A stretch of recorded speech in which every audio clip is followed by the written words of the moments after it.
दोस्तों, क्या आपने कभी सोचा है कि जिस ब्रह्मांड में हम रह रहे हैं उस ब्रह्मांड का पूरा क्षेत्रफल कितना होगा? या फिर आपके मन में ये ख्याल तो जरूर आया ही होगा कि पूरे ब्रह्मांड की यात्रा करने में कितना समय लगेगा। लेकिन दोस्तों, पूरे ब्रह्मांड की यात्रा करने के लिए तो शायद हमारे 1000 जन भी कम पड़ जाएंगे, क्योंकि बड़े बड़े वैज्ञानिक भी इस बात का पता नहीं लगा पाए हैं कि आखिर ब्रह्मांड का पूरा क्षेत्रफल कितना है। दोस्तों, पूरे ब्रह्मांड की संरचना में कई सारी गैलेक्सी मौजूद हैं।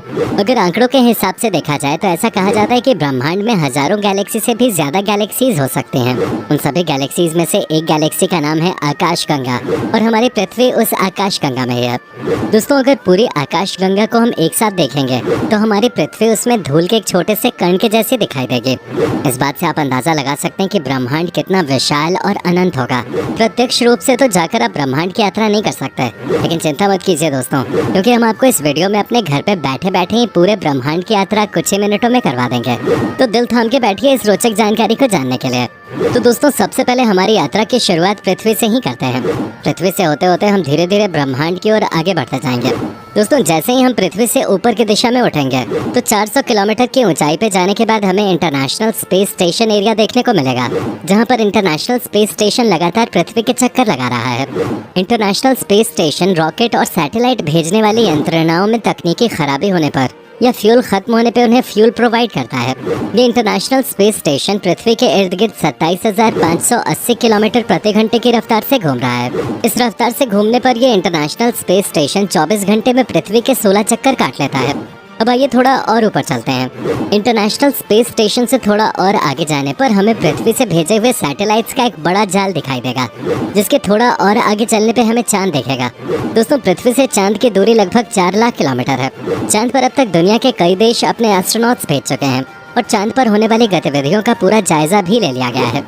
चांद की सतह को करीब से देखने पर आप देख पाएंगे कि चांद की सतह पर बड़े बड़े गड्ढे दिखाई देते हैं। लेकिन ऐसा इसलिए हुआ क्योंकि चांद को प्रोटेक्ट करने के लिए हमारी पृथ्वी की तरह चांद के इर्द गिर्द कोई वायुमंडल नहीं है, इसलिए कोई भी उल्कापिंड जाकर सीधे चांद से टकरा सकता है। यही कारण है कि चांद की सतह कुछ ऐसी दिखाई देती है जैसे वहाँ पे बड़े बड़े बम गिराए गए हों। आइए अब चांद से आगे निकलकर दूसरे ग्रह की ओर बढ़ते हैं, जिसका नाम है शुक्र। आपकी जानकारी के लिए बता दें कि शुक्र ग्रह पर इंसानों का जाना बिल्कुल भी संभव नहीं है, क्योंकि बताया जाता है कि शुक्र ग्रह पर लगातार सल्फ्यूरिक एसिड की बारिश होती रहती है। ये सल्फ्यूरिक एसिड वही है जिसकी एक बूंद भी अगर शरीर पर पड़ जाए तो शरीर जल जाता है।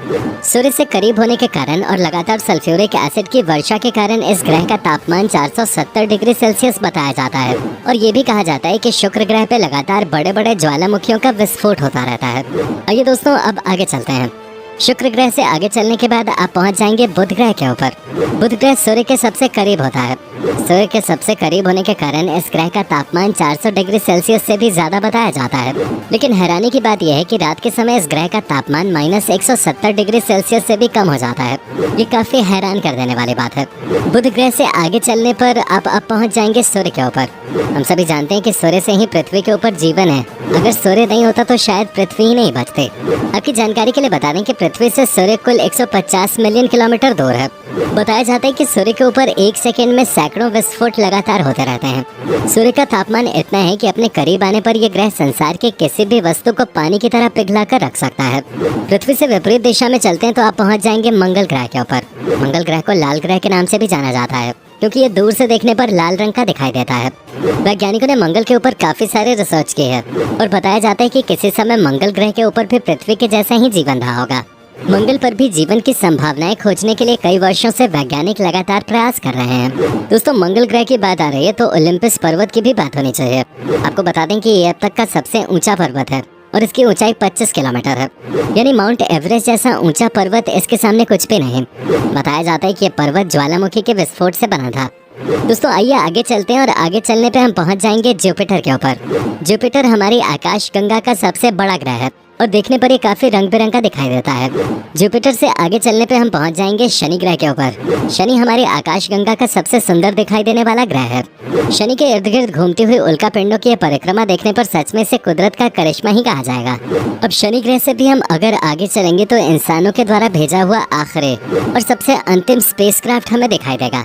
जिसका नाम है वॉयेजर 1। दोस्तों इंसानों के द्वारा ये सबसे दूर स्थापित किया गया स्पेसक्राफ्ट है। बताया जाता है कि पृथ्वी से ये स्पेसक्राफ्ट 19 अरब किलोमीटर दूर है। दोस्तों जैसा कि हमने बताया, ब्रह्मांड में सैकड़ों गैलेक्सीज मौजूद हो सकते हैं, जिनमें से एक है हमारी आकाशगंगा। ठीक ऐसी ही आकाशगंगा के पड़ोस में स्थित है एक दूसरी सोलर सिस्टम, जिसे अल्फा गेन के नाम से जाना जाता है। सूर्य से ये अल्फा गेन सोलर सिस्टम काफी ज्यादा दूर है।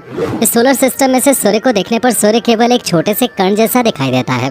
सूर्य से इस सोलर सिस्टम की दूरी का अंदाजा आप इस बात से लगा सकते हैं कि सूर्य की किरणें पृथ्वी पर पहुंचने में 8 मिनट 3 सेकंड का समय लेती हैं, लेकिन वहीं सूर्य की किरणें अल्फा गेन सोलर सिस्टम तक 4 साल 3 महीने में पहुंचती हैं। दोस्तों अब हम पृथ्वी से इतनी दूर आ चुके हैं कि जहाँ पर केवल चारों तरफ अंधेरा ही अंधेरा दिखाई देता है, क्योंकि सूर्य की किरणें यहाँ पर पहुँचती ही नहीं। पृथ्वी से 20 प्रकाश वर्ष दूर जाने पर हमें जेलेस 581 तारामंडल दिखाई देगा। आपकी जानकारी के लिए बता दें कि इस तारामंडल का एक ग्रह ऐसा भी है जो हमारी पृथ्वी की तरह दिखाई देता है। वैज्ञानिकों ने इस बात का अंदेशा लगाया है कि इस ग्रह के ऊपर एलियंस हो सकते हैं, लेकिन इसका पुख्ता प्रमाण आज तक नहीं मिल पाया है। दोस्तों अब हमारी यात्रा को हम और आगे बढ़ाते हैं और अब हम गैलेक्सी से बाहर निकलकर इंटरगैलेक्टिक स्पेस में पहुंच चुके हैं। इंटरगैलेक्टिक स्पेस में हमारी गैलेक्सी के समान अरबों बड़ी बड़ी गैलेक्सीज मौजूद हैं। इन बड़ी बड़ी गैलेक्सीज को लोकल ग्रुप्स कहा जाता है। इन लोकल ग्रुप्स से भी बाहर हम निकलेंगे तो हमें ऐसे सैकड़ों लोकल ग्रुप्स दिखाई देंगे जो विर्गो सुपर क्लस्टर में स्थापित हैं। दोस्तों एक लोकल ग्रुप में बड़ी बड़ी गैलेक्सीज और ऐसे सैकड़ों लोकल ग्रुप एक विर्गो सुपर क्लस्टर में शामिल हैं। ये विर्गो सुपर क्लस्टर 110 मिलियन प्रकाश वर्ष में फैला हुआ है। इसके क्षेत्रफल का हम अंदाजा भी नहीं लगा सकते, लेकिन हमारी यात्रा अभी यहीं पर खत्म नहीं होती। ऐसे अरबों विर्गो सुपर क्लस्टर एक लेनिएका सुपर क्लस्टर में शामिल हैं। और यही नहीं, अब अगर पूरे ब्रह्मांड की बात की जाए तो पूरे ब्रह्मांड में ये लेनिएका सुपर क्लस्टर एक छोटे से धूल के कण के समान दिखाई देता है। दोस्तों इस पूरे स्ट्रक्चर में हमारी पृथ्वी कहाँ होगी, आप भूल जाइए। दुनिया के बड़े बड़े वैज्ञानिक भी अब तक इस बात का पता नहीं लगा पाए हैं कि ब्रह्मांड कितना अनंत है, लेकिन अभी तक के रिसर्च के हिसाब से ब्रह्मांड में क्या कुछ है वो सारी चीजें हमने आपको बताने की कोशिश की। हमें पूरी उम्मीद है कि हमारे द्वारा बताई गई चीजें तकनीकी रूप से भी आपको समझ में आई होंगे।